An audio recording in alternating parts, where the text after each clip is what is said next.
ఒకటో వచనం చదవండి. ఇదిగో నువ్వు గర్భము ధరించి కుమారుని కని ఆయనకి యేసు అని పేరు పెట్టెదవు. ఆయన గొప్పవాడై హల్లెలూయా. ఆయన గొప్పవాడే ఏమవుతాడంట? సర్వోన్నతి కుమారుడు అనంటే దేవుని కుమారుడు, దేవుని ప్రత్యక్ష ద్వారా పరిశుద్ధాత్మ ద్వారా కన్యక గర్భమందు పుట్టినవాడు. హల్లెలూయా. ఆయన సర్వోన్నతమైన కుమారుడు. అయితే అంత సర్వోన్నతమైన కుమారుడు మన కొరకు ఆయన ఎంతో తగ్గించుకొని ఈ భూమిపైకి శరీరధారిగా వచ్చాడు. హల్లెలూయా.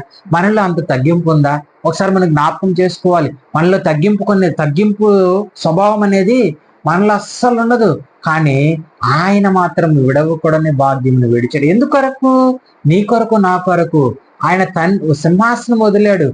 ఎందుకనంటే ఈ లోకములో నిన్ను నన్ను రక్షించుట కొరకు, తన ప్రజలను వారి పాపం నుంచి ఆయనే రక్షించను. ఆయన పేరు ఏం పేరు? యేసు. ఆయన యేసు అన్న మాటకి ఏమని అర్థం తెలుసా?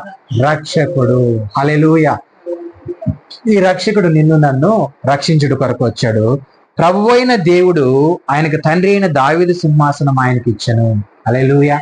ఆయన ఈ లోకమును జయించి, సాతానును జయించి, పాపమును జయించి పవిత్రుడిగా తిరిగిలేసి తండ్రి కుడిపార్శ్వన సింహాసనం కూర్చొని ఉన్నాడు. త్వరలో నీ కొరకు, నా కొరకు, మనందరి కొరకు రాబోతున్నాడు. ఆయన కొరకు ఎదురు చూద్దాము. మనలో వెలిగించి ఉన్న ఈ వెలుగు మనం ఏం చేయాలంటే జాగ్రత్తగా కాపాడుకోవాలి. చూడండి, ఒకసారి దీపం వెలిగిస్తాము.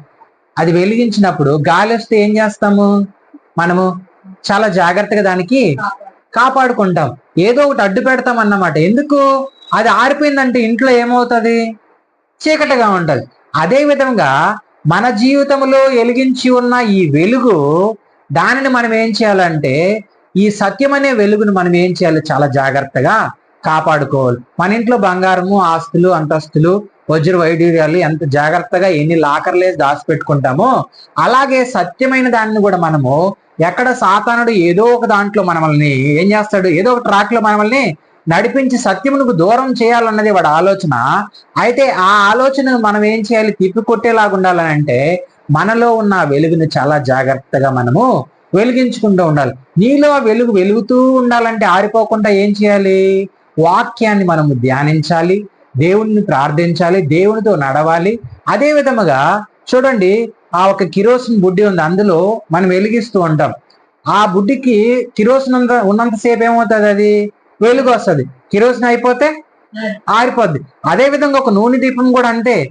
దాంట్లో ఆ నూనె ఉన్నంతసేపు ఏమొస్తుంది? వెలుగు వస్తుంది. అది ఆరిపోతే, అది ఆరిపోకుండా ఉండాలంటే మనం ఏం చేయాలి? నూనె వేస్తూనే ఉండాలి.